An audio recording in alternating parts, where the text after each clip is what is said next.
Folks, welcome back to So Bad It's Good, presented by Betches Media. Listen, we get him a couple times a year, and I look forward to this every single time. He is a Housewives historian. I check out his book, The Housewives, the real story behind the Real Housewives. Every year I do a refresh. I also have the audio book, which you got to listen to it in his voice to talk about fun stories like, meeting Vicky Gunvalson on a retreat. Great story there. Also, if you are a fan like I am of vulture.com, he's the founder of Housewives Institute Bulletin, which is kind of your go-to for everything Bravo. You also get to follow his recaps every week, which are brilliant. Sometimes I have to skip reading them so I don't copy anything that he says, because he's always laser-like in his precision of all of these shows. Folks, we have the one and only Brian Moylan back with us. Brian, welcome back. Thank you so much for having me and for all the kind words. It's going to go right to my head. But what if this is the thing that makes you a monster? This just blows your... This is the thing. This is it. Yeah, I was normal, and then one day I got together with my fellow mustache Irish American, Ryan Bailey, and it all went to hell. I still have people troll me when I had a mustache. I shaved the mustache just because of you, because people would troll me about, and I'm sure you didn't like it as well. There was one BravoCon where I had a mustache, and I have like 80 pounds on Brian. Like, I am a way bigger guy, and I was being told I was Brian Moylan. He was being told he was Ryan Bailey, and I'm sure that you did not work this hard in your career to be compared to me. I don't mind it. I'll take anything. If you recognize me, even if you think I'm somebody else, even if you think I'm Screech from Saved by the Bell, I'll take it. I mean, by the way, that's what I was teased when in my younger years, I used to be called Screech. Oh, really? The guy at the 24-hour gas station near where I grew up, which I always used to frequent, used to call me Andy Dick. He said I looked like Andy Dick. As a young person, which, wow. I mean, I feel like it's still similar, Ryan, like Screech, Andy Dick, Is there a correlation? Is there a correlation for people that have compared us to these certain people that we do what we do now?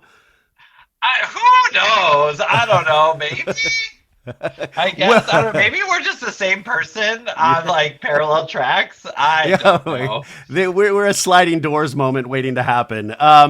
So Brian, where in terms of like the Bravo State of the Union, in your opinion, where are we? I mean, like, we have so many shows. Like, we had like this kind of dearth of shows over this. Well, we didn't have a lot of shows over the summer, and then all of a sudden we had every show known to man. They just hit us from all fronts. There are shows like Salt Lake, which truly gave me life. For me personally, felt like they did not have my least favorite episode was the third part of the reunion, just because it was over. Where are we in terms of Bravo right now, in your opinion?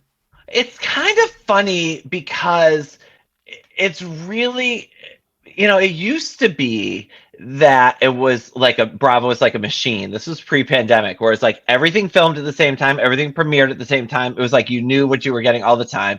And then the pandemic kind of screwed that up a bit, and then it seemed to get back on track. But then we had the shows kind of blowing it up, and Vanderpump Rules is on pause and being redone, and then they rebooted New York, and then Atlanta took a break, and there's that season of Ultimate Girls Trips we still may never see or not. I love that we have a lost season in Bravo. Like, it adds to the lore of Bravo that we will always have this lost season that nobody will have eyes on. It's like the Star Wars Christmas special. Exactly. Of Housewives. Yeah, no, totally. So it's kind of weird in that, like, things have been, like you said, very uneven, where you're either getting none or getting a lot. And also we've seen things working a little bit differently, where, they finally got Orange County back to form, and Orange County was humming again. Salt Lake, I mean, hasn't had a bad season yet, thank God. Potomac seemed to be a little bit of an improvement over last season until it wasn't. New York, the reboot seemed good until it wasn't. So everything seems a little bit uneven. I'm very skeptical of the Vanderpump reboot that we're going to be getting. I was going to ask about that. I mean, like, at this point, and just to your point also of just we just have all of these shows, and I always try to explain to the audience, at the end of the day, this is a corporation that is there to make money. And, Vanderpump Rules name alone is just so valuable IP-wise that it almost doesn't matter. They can slap Vanderpump Rules and that theme song on it, and they will get advertising dollars. So it almost doesn't matter if we want it or not. It's going to happen. Is it a smart move overall that will potentially ding the overall reputation of what is considered to be a historic Bravo show?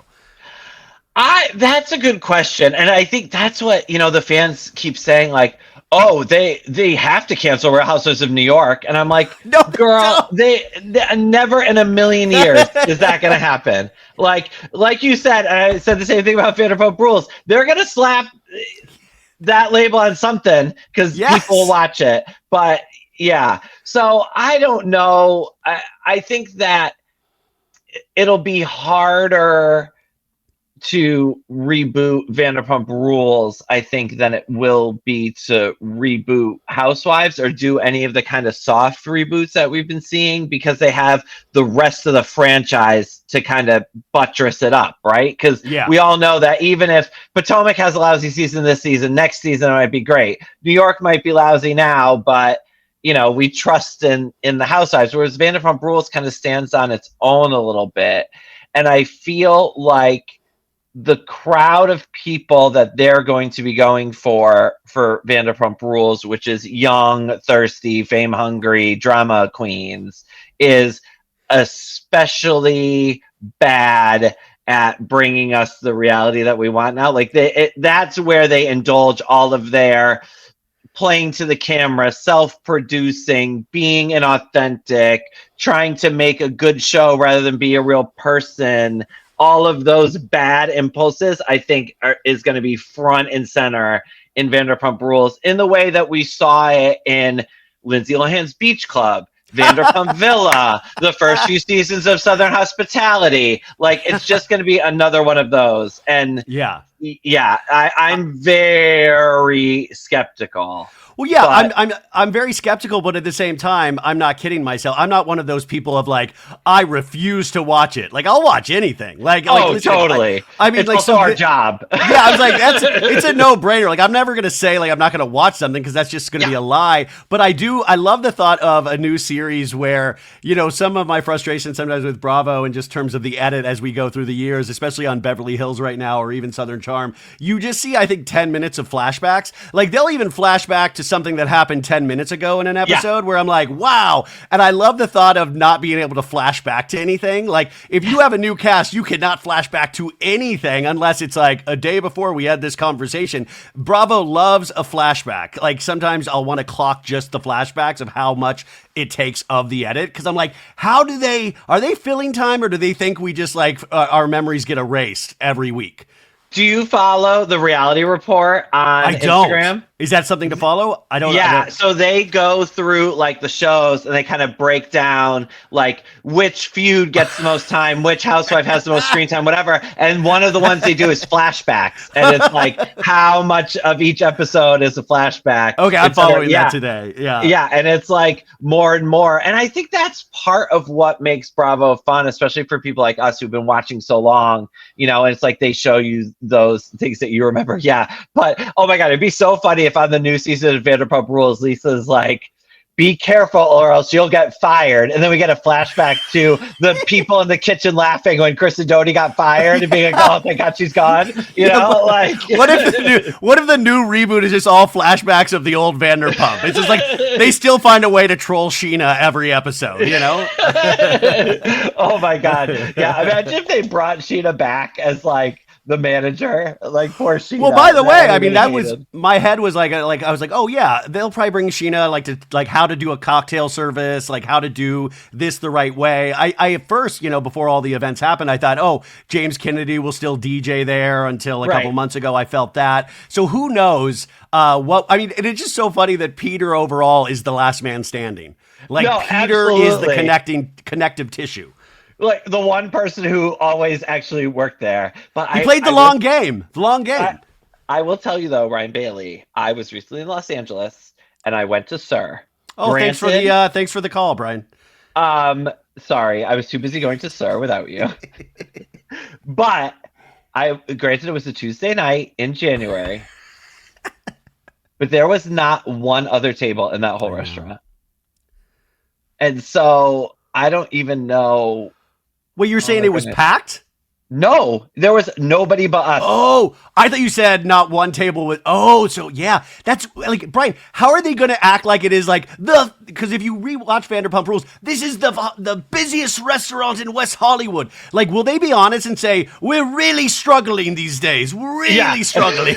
Yeah, it's terrible. We've rebooted it and put the servers back at the restaurant so you'll come to see them Well, again. well, like Sheena used to complain about like and Stassi like which shifts they were getting, and now it's going to be funny to see them fighting just to like, can I just get one shift? Like, please, like, or like there's too many shifts to cover for like like nobody's here. I would love Right. like just scheduling issues. Oh my God. Vanderpump. Okay, It's gonna be crazy. to something happier, we were just mentioning Salt Lake City, which I thought just was a dominant run this season, which I also love that they proved me and a lot of people wrong because I thought this was going to flop so hard after the Monica Garcia thing. And I thought it was just fantastic. It like it has a voice of its own. It like I always say, it's like a cross between David Lynch and John Waters. It's a horror film. That's such a good description. Oh my God, I'm stealing that. It's a horror film set during the daytime. Like it is so Yeah. wild. The mean streets of Salt Lake. We even got Circle Jerks getting a name drop, which I thought was like how amazing. Why do you think this season in particular, even though like you said they haven't really had a bad season, but this season flew? In your opinion, what was it? I think it's a combination of a lot of things, which is I feel like them going through the Monica stuff cemented some of those, and the Jen Shaw stuff cemented some of those relationships in a way where you now have like Heather and Lisa Barlow, and even Lisa Barlow and Whitney, like together forever. And it's like, we've been through this thing. We're stuck in this. We're going to make it work, right? They're all clocked in. They're all delivering. I think Mary Cosby Oh showing my. up What was happened? What did they do to her? Like, did they set? Like, I'm watching Severance right now. Did they sever Mary Cosby? And like when she shoots, like she's a whole different person than she's been the first 4 seasons. So I messaged Bravo like early in the season after the ziplining incident, and I was like, "Can I interview Mary? I need to ask what happened." And they were like, "Yes, you can, but wait till the end of the season." And I was like, "Okay." And I'm so glad they did because we got so much more good stuff. But so when I asked Mary, like that was my first question, like, "Girl, last season you didn't even want to get out of the Sprinter van." And this season, You went to McDonald's to get a fillet of fish. right. And this season, you're like at a hip hop dance class with Angie K. And she was basically like, I found a friend for the first time ever on the show. Like, I had somebody who I really liked and cared about. And that really made me want to do the show justice and clock in and really deliver. And I mean, she did in spades. So I think we have that to thank. We have Bronwyn to thank, who I think was a great addition to the cast. I mean, Brittany being the worst housewife ever. So, you know, when you watch Below Deck and there's someone who's so bad at their job that you love watching them be terrible, Yeah. Yes. that's what watching Brittany is like. She's just so awful at this job she wants so badly, and I can't stop looking at her. It's Well, that's amazing. it. And I imagine, like, I like to like just imagine what's going on behind the scenes is that, they brought her out for the third part of the reunion, and it's almost like, yeah, they almost had to do that because she's such a different force that you almost can't throw her in for those first 2 episodes in any way because she would just like kind of stop a train running. She'd be like, Yes. "Hey, could you forgive me, Meredith?" Like Meredith's like, "I forgive you, Angie K." Like, "What about me? What about me?" And you're like, "Well, this is fun in doses. Could it work if she was a full-time housewife?" Even though she was No. in the majority of the episodes. So I heard that she's only going to be friend of next season again because I'm wondering if you just can't trust that energy, if they don't know how to produce that energy. No, and I don't think she really brings much to the show except terribleness. Like she's just like so bad. Like she wants to be a housewife so bad, but what she's giving is so terrible. That boyfriend is awful. Like But I mean, everything about even the boyfriend being awful, Brian, is like, oh, I need more. This guy's like in Braunwyn's DM saying I'm more of a man than any man you'll ever be with, like penis wise. I'm like, who do all the Osmonds slide into DMs talking about their penis size? Like that blew my mind that this guy is in the DM. So I'm like, of course I want to see him again on Bravo. Yeah, he's the new Girth Brooks. He's taken over from Brooks Ayers. Oh my God, a Brooks and his, like a road trip with Brooks and him. That would be amazing. Like a Bravo spinoff. Oh my God. There should be like a Terrible Husbands Island reality show of like, you know, Deal or No Deal Island. And the no deal is you never get to come back. You're stuck on the island. But yeah, so I just think all of those things came together in such a great way. And I think that the cast has really formed true, authentic bonds and like great dynamics. And you have some housewives who are great in like different ways. So I'm really excited for next season. However, Meredith Marks needs to go. Whoa! See, my Meredith vacillates like completely, like she's like a robot that gets shut down. Or she is completely like losing her mind and like doing like yelling over the back of a seat. Yes. Meredith gives us, if you think about it, nothing. All Meredith does is storm out of things or throw people out of things and not talk about things. I am not engaging. No, the point of being on the show is to engage Meredith. And all she does is get mad about this stupid shit that she totally makes up, always plays the victim, gives us nothing of her real life, will take no accountability. She is terrible. And I think she stops everything dead to rights. And she spent that whole reunion pitching that whole fucking fit about how she did nothing wrong to Angie K when she's the one who brought up the rumors and nastiness with the husband. Yes, if she had never said that, Monica never would have said it on camera. So Meredith's like, I didn't say it, Monica said it. But Monica only said it because you said it, Meredith. Oh, yeah. I fucking can't stand her. But see, this is what I'm talking about in terms of like the David Lynchian quality, because it's like so bizarre. It's so like, wait, what? Because you have videotape evidence and you're still like hitting it that hard where I'm like, what do you have to hide? Or what is the real story? Like, that's the thing about all these ladies. They work together so well as a team, but it's a team that like passionately hates each other. And I'm in it so much now that I want to uncover a mystery that I will never uncover. Like, I truly want to know how Lisa Barlow makes her money. I truly want to know, like I never really dip into Reddit. I started going into Reddit about Lisa Barlow because like that's how curious, that's how much I love this show. We never cleared up the Alibaba thing really, except for some stock photos. We've never really cleared up anything. Like, and they make it seem like Salt Lake City is just like the craziest, seediest place that is possibly out there in the world. And I love, like, I want to do boots on the ground in Salt Lake, just to go undercover about what's happening in Salt Lake, because they make it seem insane. No, you are absolutely correct. And I think that Heather is right to some degree that when they let all of those external forces onto the show, it does start to get a little too complicated and a little too weird. And when it's like, yeah, this podcaster told me he heard from someone else that you did this. It's like, girl, that story's bonkers. So it's like, I want them to take that off the show. But then Lisa shows up at the reunion with the text from the jeweler. And I 100% believe that Braunwyn dicked that jeweler over. She got caught. See that, and that's what I was like. Braunwyn had a lesser successful second half of the season into the reunion. She was such a strong force, and I still think, my God, I'm so happy to have her there, and I can't wait to see her next season. But she got dinged a little bit on that jewelry thing for me, and she followed up on Watch What Happens Live, and with kind of another little bit of a lie, like, oh yes, I've never purchased anything from them. But I totally believe Lisa got those text exchanges, and I just want to tell Braunwyn, like, you have a lot of like goodwill from the fans right now. Don't blow it by stupid lies. Don't blow it. Exactly. And well, and that was the thing, is even when they were filming that scene with the $4 million necklace, I'm like, they made them drive all the way down from LA to do this on camera. Like this all seems fishy.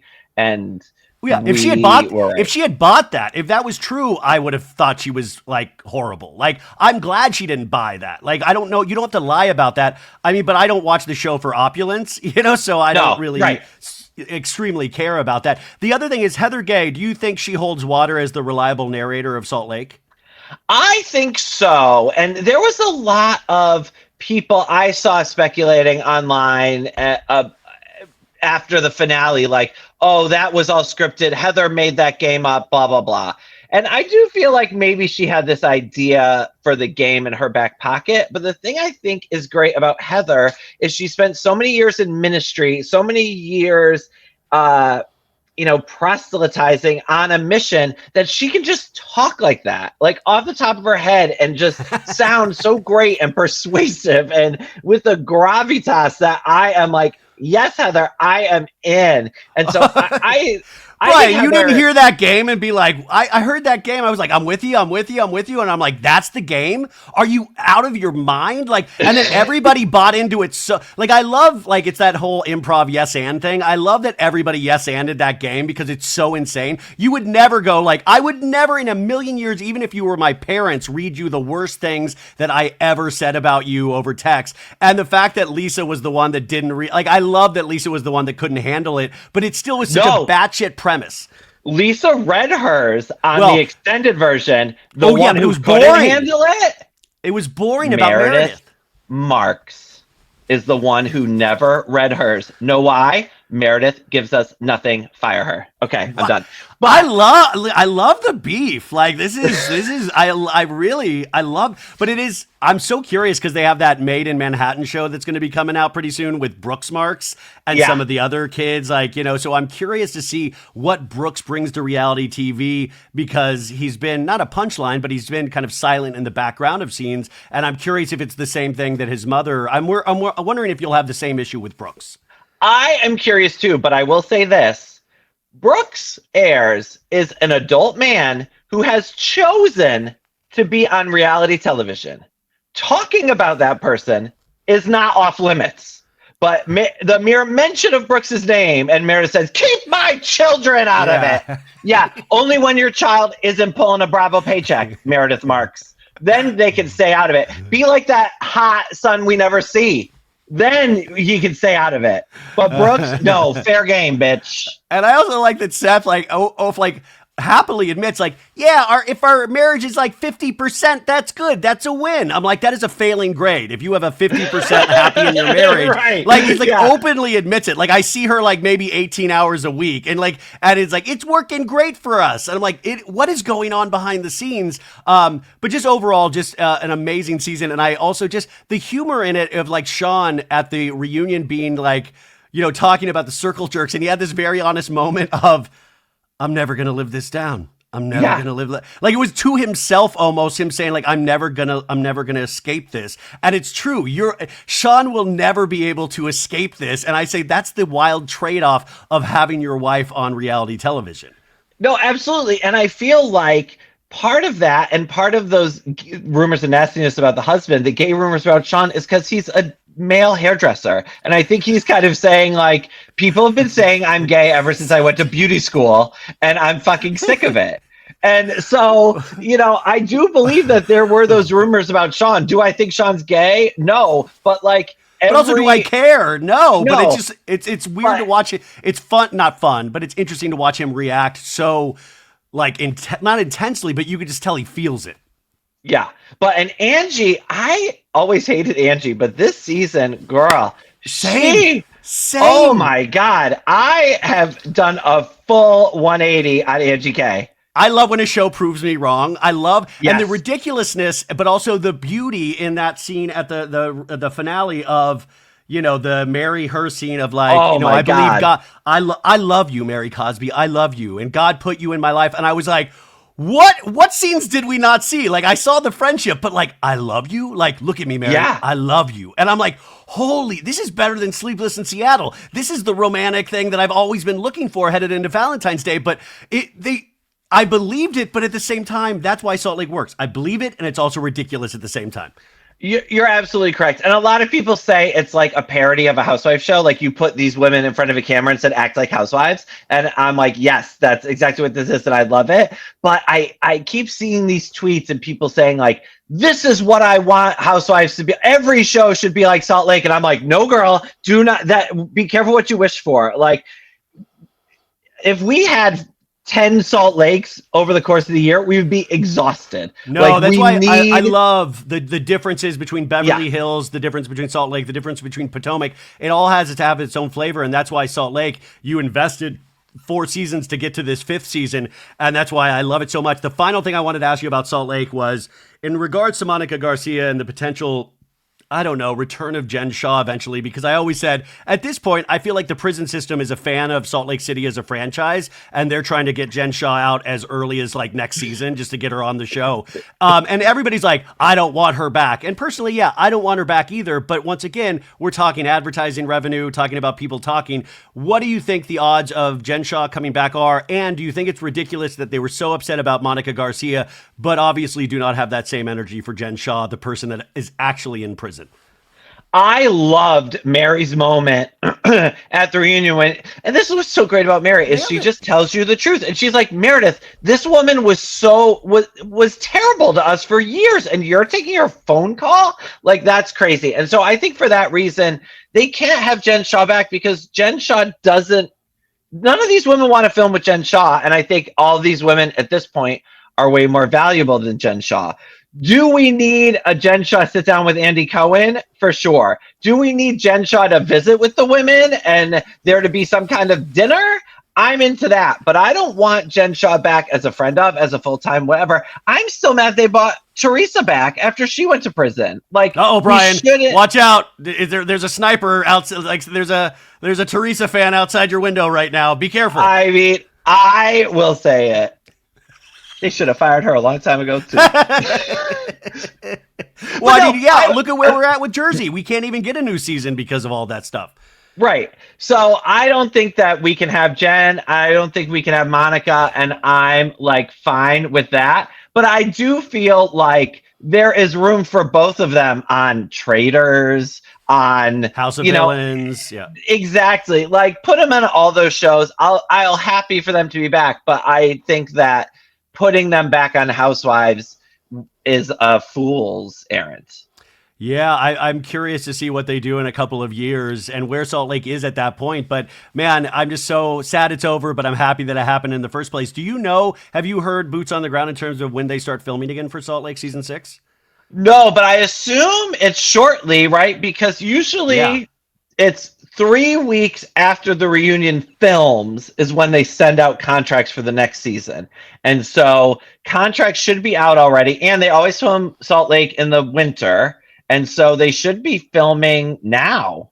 Okay. So I'm guessing, though I haven't heard anything, but based on the pattern, this is what should be happening. But I know plenty of people who are at Sundance, and they all ran into bunch of the women. The Queen of Sundance, Lisa Barlow, Meredith Marks is there. And to your point too, this is the only Housewives iteration that I could see them make a Broadway musical out of someday. Like, not a joke. Oh my God. Not a joke musical, like an actual Broadway musical of Salt Lake City. Like, not like a parody thing that's off Broadway, a full-fledged musical. I could see it with Salt Lake City. Jen Shaw, the opera. That's what we're headed towards. Hey, Bryn loves the opera. She'll be there first night. Okay, so moving on to Roni really quickly.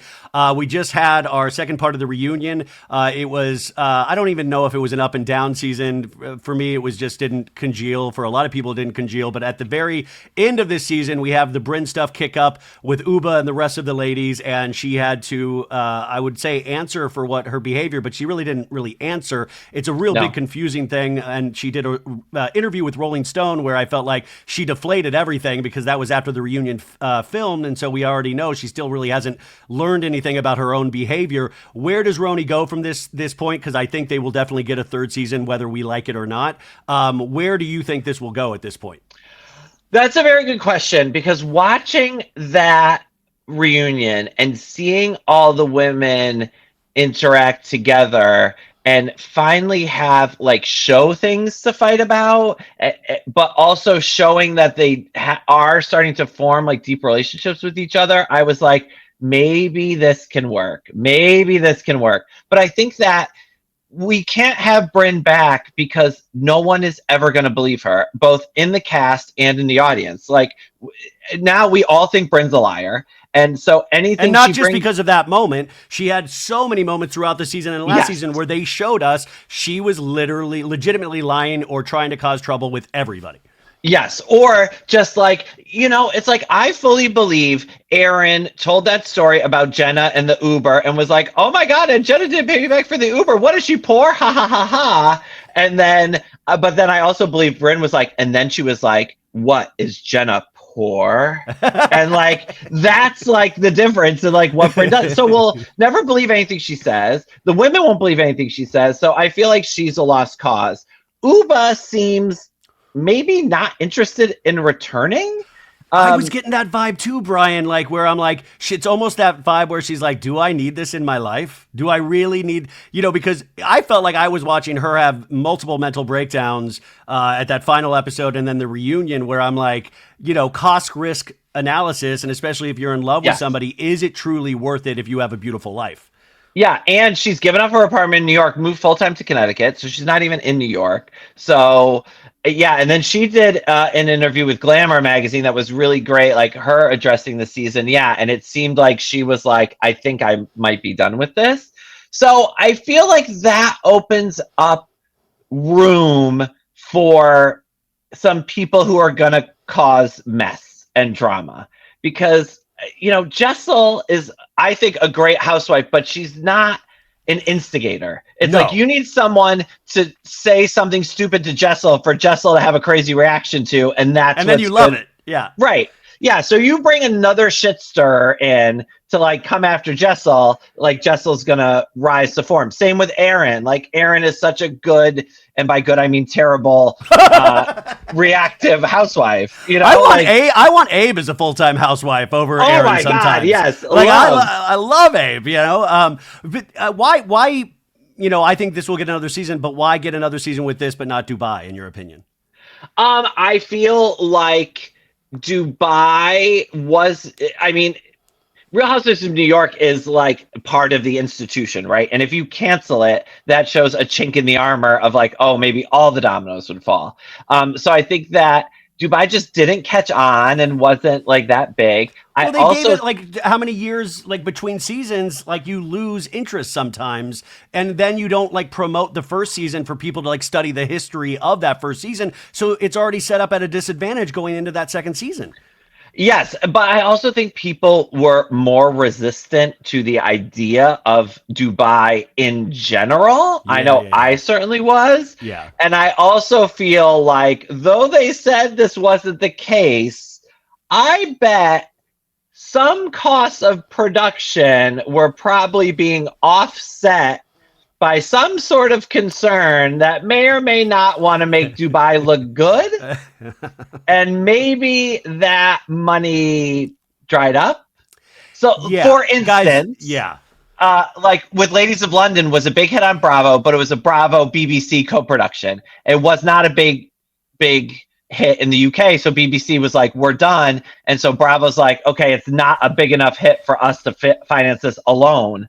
So we're going to cancel it. So I'm guessing there's like money, production-y, budgety stuff happening. So you're saying if like Real Housewives of Kansas took place and Kansas was really trying to get people over there, Kansas, the state, would actually put money into that show. So that could happen for other iterations like potentially Dubai and stuff. If that money dries up, then it's not worth it to keep going financially. Yeah, I don't know that for a fact. No, I don't either. That's why I'm just saying. I feel like something like that may have been afoot. Okay, would be my yes. That makes sense. Now, moving on to Beverly Hills this season, we have Dorit, which I say smoke 'em if you got 'em, burn it all down season for Dorit, and it's really proving to do wonders for her image on this show. I'm glad she's still there just to see these moments with Dorit. But overall, what are you feeling about Beverly Hills this season? So going back to your point about how you want to do a deep dive into how Lisa Barlow makes her money, I am going to start a GoFundMe to pay for Dorit's forensic accountant if she gives us the files. Like, Yeah, give me I the want to 7-page know. email from PK. Get from PJ. Sorry, PJ. Give me the 7-page email from PJ. Like, I want to see the email, and I want to see like how. What so confused me? He said they were gonna like if you don't separate or start paying the house in a couple of months. If you don't do that, I will divorce. I'm like, well, why stay together if she's having to pay the divorce then? Like, I didn't Right. understand that verbiage. And also, she's like, oh, if it's 10 years, then we get 50% of everything. 50% of all the money you owe on that house? Like, what? Well, What is this 50% you're supposed to be getting, Dorit? And which offshore bank is it hiding in? I hope she sheltered that Buca de Beppo room because that's where the real money is. And either Yeah. that or I said she should move in with the kids to the Buca de Beppo because I think it's closing in Encino. So that could like we could convert that into like just Dorit's actual house. But oh my God, that would be a great sitcom of it's like a fallen reality star and her family has to move in to the room in the restaurant that they like the last thing they own. But what I've loved about Dorit this season is that she's telling the truth about everything. Finally, she's telling the truth about her marriage. It was so great at that dinner when they were like, "Is PK a good father?" And she was like, "No." Like normally I would have lied and said yes, but he's not. And I love that she's also telling the truth about the show. And she's saying like, Camille, what are you even doing here? You just need your moment, whatever. She's saying to Kyle, there are different rules for you and there are different rules for me, and I'm sick of it. And so I think that what the fans are reacting to and really loving Dorit this season is Dorit finally telling us the things that we already knew and we already saw. And we didn't like her because we always thought she was covering up. And now she was. And she was. But that's the frustrating thing is that they had that moment with PK and her earlier in the season at the restaurant where he's like, we would be after each other. We would be killing each other. I'm like, why did we never see that? Why did we never see your actual real relationship? So this, I mean, it wasn't like an insane surprise, but it was still surprising enough where they obviously went at each other like in insane fights and we never really got wind of it.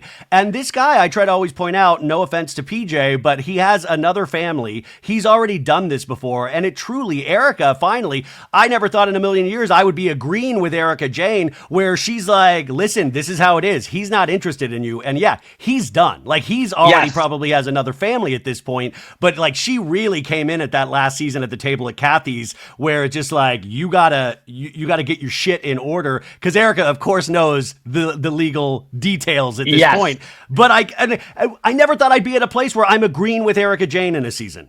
Well, and I wish Erica would come and do this for so many housewives because Dorit needs to hear it.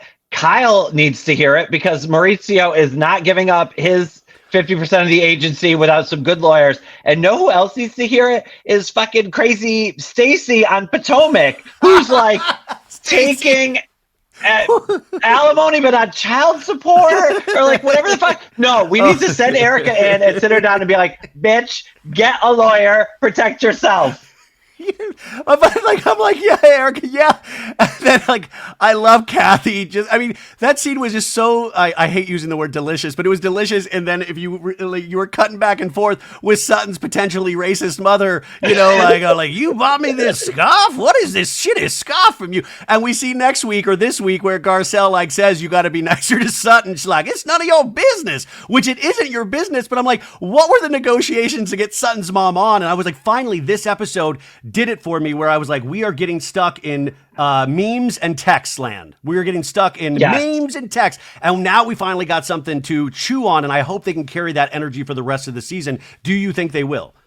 I am hoping so, because Beverly Hills loves to take a storyline and drive it into the ground. I mean, I need to remind apple you? Juice. Oh my God, Pantygate, what Kathy did or did not say in Aspen, whatever. So, but from the mid-season trailer, it looks like the second half of the season is going to shift to kind of a Sutton takedown scenario, which I am very here for. Um, so I have not been as big a fan of Miss Sutton Strack as some of the fans are out there. And I Well, think that you could be fans of Housewives in different ways. Like I'm yeah, I'm a fan of Lisa Barlow, but I never agree with anything that she does or says. But I love yeah, like I would fight to keep Lisa Barlow on the show. I would yes, fight to keep Sutton on the show, but of course in my logical mind, I know that like I don't consider her a reliable narrator. And I no. if she gets the hot potato and they try to take her down, she's gonna flail wildly because she's not good at like we get the name them. She won't make sense. Yes, no, you're absolutely right, and I'm ready for it because I think that what fans were reacting to, and I'm with you. I think I'm not saying Sutton should be fired. I don't think she's a bad housewife. I think she's very good, and I'm glad she's around. But I think fans were, oh, we love her. She's a queen, blah blah blah, because she was going up against Erica. She was going up against Kyle. She was going up against Dorit, like these people that the fans hated. And it's like just because she's going up against the people you don't like doesn't mean you need to also like her. Yeah. And so I'm hoping that the rest of the season is going to bring out some inconsistencies. And I think Erica, in that trailer says it the best, where you position yourself as a friend, but you're really an enemy. And I think that that's very true of the way she's been behaving over the past several years. And I'm glad it's finally coming to the fore. Does that mean does that that mean she should what? have to adore a racist mother, a potentially racist mother? I don't know, but I just don't want to see a faction of the fandom going, I really agree with Sutton's mom. Like you just like it's like that's the other scary part too yeah. of platforming something that is so like. Well, anyways, do we think Bose is too sane? Oh, no. I think that we haven't seen anyone come for Bose. And I think that as it always does on Beverly Hills, it's come in season 2, just like they did to Denise. They're going to say, oh, they all liked her. Let's go for Bose. And Bose is going to be like, do not mess around. So she makes sense. And I love that she's there to support Dorit when Kyle can't. So it's like been a perfect casting in that sense. So but we've never seen her drunk. We've never seen so I'm so excited to see those opportunities. And then finally with Kyle, Kyle it's so funny how haunted she is by this show. And she's on it and you see the struggle every season. And I just thought, how bizarre was it to have that scene with Mauricio at a gun range talking about their relationship as you hear gunfire in the background. And I just thought, this is working on so many weird levels right now. And I just wonder, like we were just talking about with Uba, will Kyle continue to come back to this series season after season? Or when is enough enough? Oh, that is the $1 million question. And that it's like the show has kind of taken everything from her and she's still there. Like, I can't imagine. And now with the daughters gone, if she doesn't have the show, like, what does Kyle even have? What does she even do with herself? So I don't know. But I think that's where we get some of our best housewives, right? Why did Shannon Bedore come back every year to be humiliated? Why did Ramona Singer come back every year to be humiliated? You know what I mean? It's like so bizarre. Yeah, it's that bizarre thing of Housewives that they continue to do something that makes them ultimately miserable, and we can feel it, and they just get in more pain each season. And I know the money's good, but at a certain point, like the money can't be that good, and I think it's that thing of that fear of the unknown potentially, and at least they know this, they know their enemy. So when I did research for my book, there are two great things that great quotes that people told me, and somebody who was a casting director and worked on a bunch of housewife shows said that the women get, when they first get on the show and they see themselves on television, they see themselves portrayed a little bit differently, they get all mad about it, and then they start getting recognized at the supermarket and then they don't care anymore. And so the only thing worse than the show in their lives is the show not being in their lives. And I think that that's where Kyle is.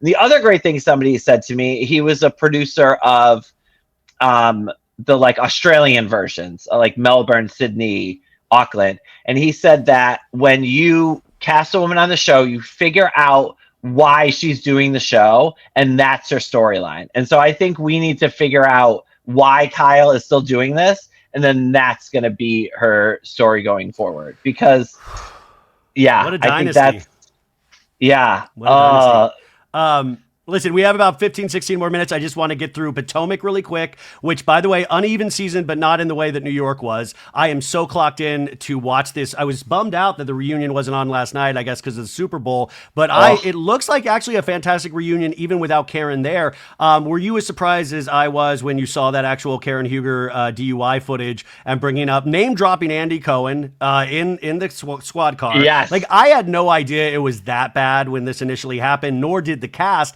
So we're going to talk about that at the reunion without Karen there, even though there's a videotape message. But there's also, like, the Stacey of it all is so interesting. She's proved to be somebody that I think is, you know, like you said, just about the alimony and stuff. Like, there are things to focus on. What are you looking for as you go into this reunion?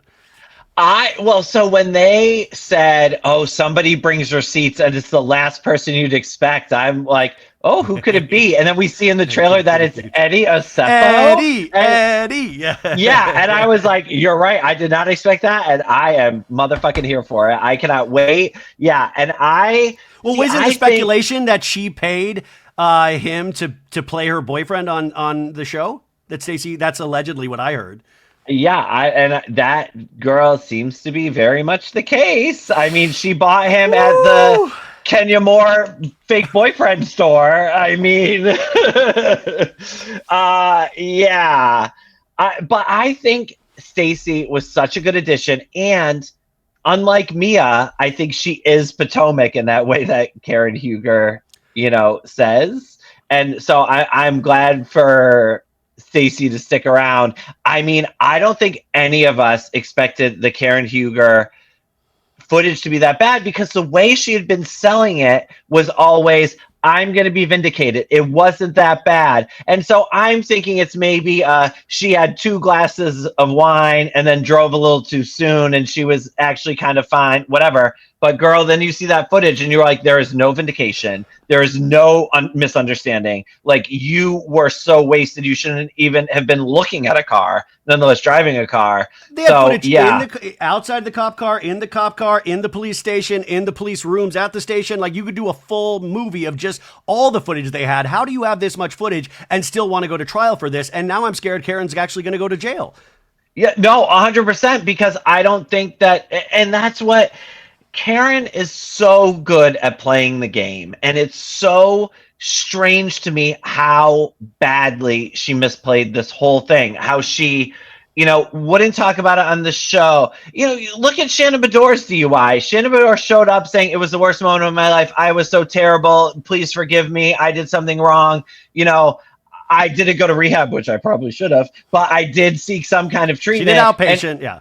Yeah, and Karen was like, I didn't do anything wrong. And then we see it. And so, yeah, I feel like, and she didn't go to rehab soon enough for the sentencing. Like, it's all just really, really bad for Karen. And I love Karen. I think she's great. I would hate to see the show without her, but she has managed this all so woefully. I can't see how, even if she doesn't go to jail, you invite her back for another season. Like, really? What she did, really? So what she did is so much worse than what Robin did with withholding the stuff about Juan. Like, and they got rid of Robin for that. Like, come on. Wow, that's that's a great point. And like Shannon, I don't think she played it perfectly, but she also had the help of having Alexis on the same season. So you had empathy for Shannon, because you're like, this girl's being put through hell. And she also just took flat out responsibility for her own actions. So those two things made people really rally behind. And Shannon had, by all accounts, a fantastic season. So it's very different, but I'm really scared to see what's coming up. But that reunion's coming up. You just had the Atlanta preview, which I'm like, okay, we'll see. It's a lot of new people. I'll be interested to see it. I have heard from very well-placed sources that may or may not host a 5-night-a-week talk show after the Housewives that this season of Atlanta is fantastic.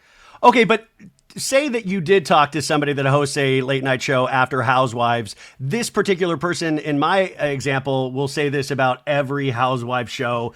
Every time it comes up, we see the preview. This person will always say, I've seen it. Oh my God, you're going to freak out. It is the best season ever.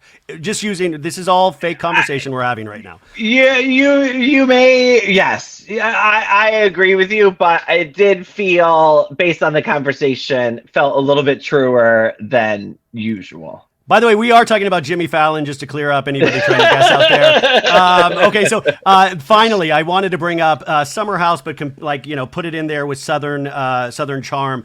Also, Southern Hospitality, we're not going to get to, but I think it's fantastic. Invest in this show. It is low-level drama, like season 2 of Vanderpump Rules. It's getting there. Like I'm really messy loving gays. I'm so glad we finally got some messy gays back on Bravo. My God! And also that the TJ and Joey Bibles conversation of like these things happen, and you almost feel so bad for TJ of like this dude was in love with Joey Bibles, And by the way, if I was getting signs and signals like that too of getting into bed and maybe let's play a game of like hide and seek with our privates, like of course I'm gonna fall in love. Like you see this thing, but I love that they had I don't know if it's bravery, but I love that we're having this conversation a little bit, And right, and that Joe was never like, "Oh, that didn't happen." He was like, "Okay, that happened." Yeah. Like a warm body's a warm body, Like I thought, but you see I don't know, your heart kind of broke for TJ in that moment. But I'm really loving these characters, and I love that they're not famous yet. I love it, and I love that. That's what I truly, truly love is that they're not famous yet. So you put in your latest one of the Housewives Institute bulletin, which guys, I'll put the link to sign up for. You got to sign up. You said Southern Charm is a show about awful men. You said you've always said Southern Charm is a show about awful men and the women who tolerate them. But with each passing season, it seems like the women become more and more irrelevant. I couldn't agree more. We just have to accept that this is a billionaire boys club at this point. We saw it in the last scene with, Whitney seemed like zonked out of his head, but that's what this show is. Yeah.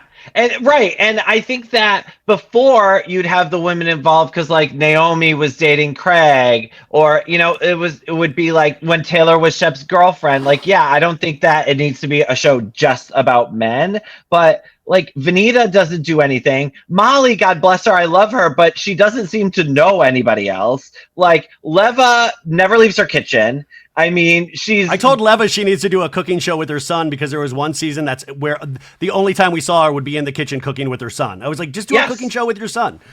Yeah.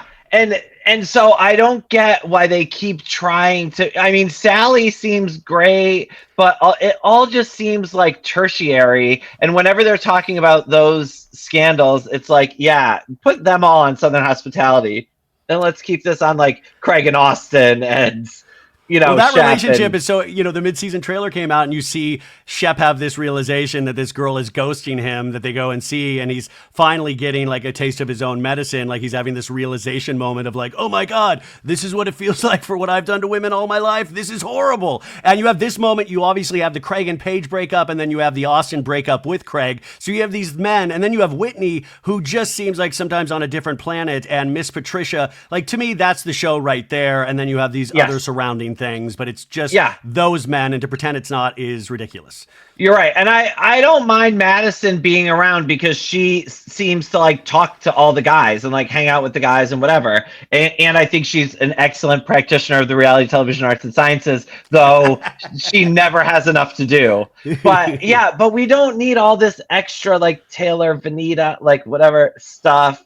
It feels like thrown in sometimes. And, like you even pointed out in your recap is that, with like JT, you had like a humiliating call where Vanita had to call Leva to say that JT had a girlfriend and kind of like embarrassed her, which is just wild to even, like see JT in that light. And, JT also is taking he's doing a lot of heavy lifting this season because he's that kind of interesting reality show character that is just messy. He's trying to make moments, maybe too much, but he's also then proven to be a liar. So it's weird. And obviously he comes back to the reunion, which I thought he was done, but he was at the reunion.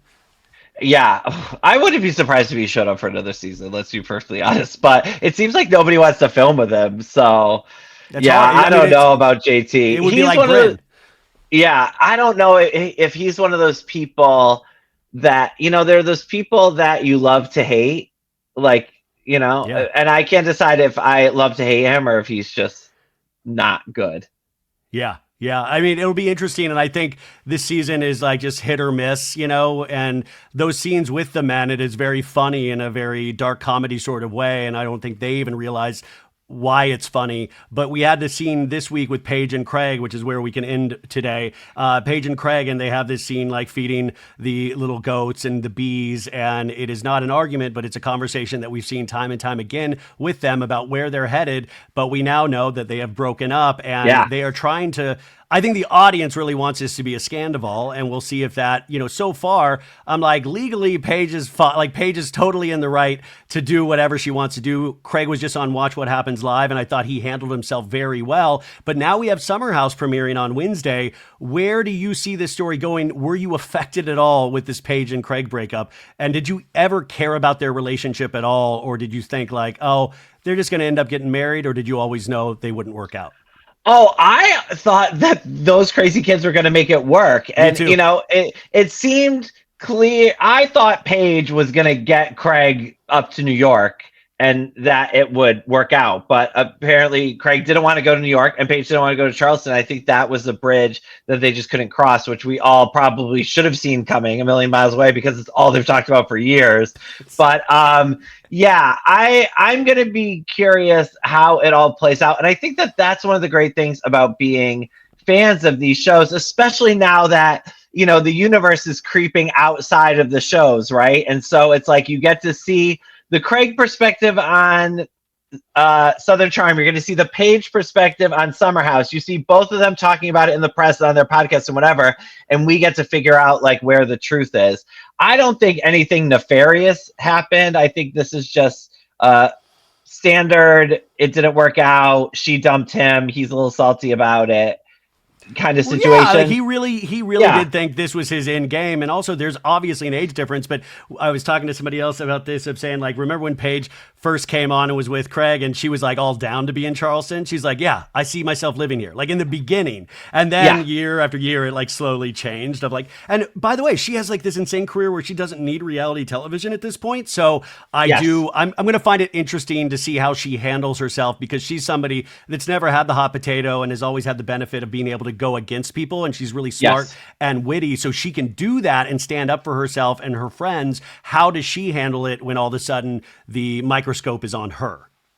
Yeah, and I'll be really curious to see how much of their relationship drama ends up on the show, especially because the girls on the show have always been very supportive of Paige. So there was never, the only person I could think of bringing this up and throwing it in her face is Lindsay, and Lindsay's got her own shit to worry about. Yeah, So which was, by the way, we get to see in the first episode, Lindsay let the folks know that she's pregnant. So it's, already a fantastic premiere. And we're going to see Carl find this information out as well. And we obviously have Wes and Jesse. We have new people. And I think, from watching that first episode, which I think you're about to watch, I thought yes, it was really solid. I was like, okay, there's a lot of room here and there's a lot of different storylines. And I would imagine if they picked up cameras for Southern Charm after the breakup with Craig and Paige, they'll do the same for Summer House. yeah, at least give us a little teaser of something. I'm curious if you think there's a future for Lindsay on Summer House post baby.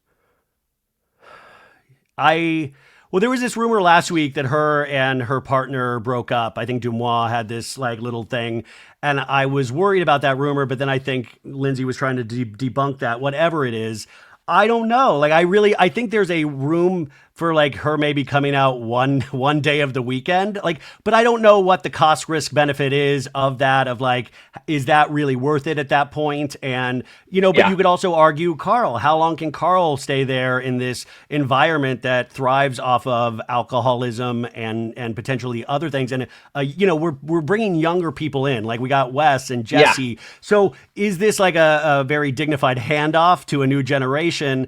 So I want to believe there's always a place for Lindsay somewhere on Bravo, because I think she's a very interesting character. But how does it fit in legitimately a house that you go to every weekend during the summer? Right. To party with a I don't baby. I don't know. I don't know if that's the. I don't know if that. Yeah. But also, like, I just don't. I don't see it. But I've always proven. I've been proven wrong before. Yeah.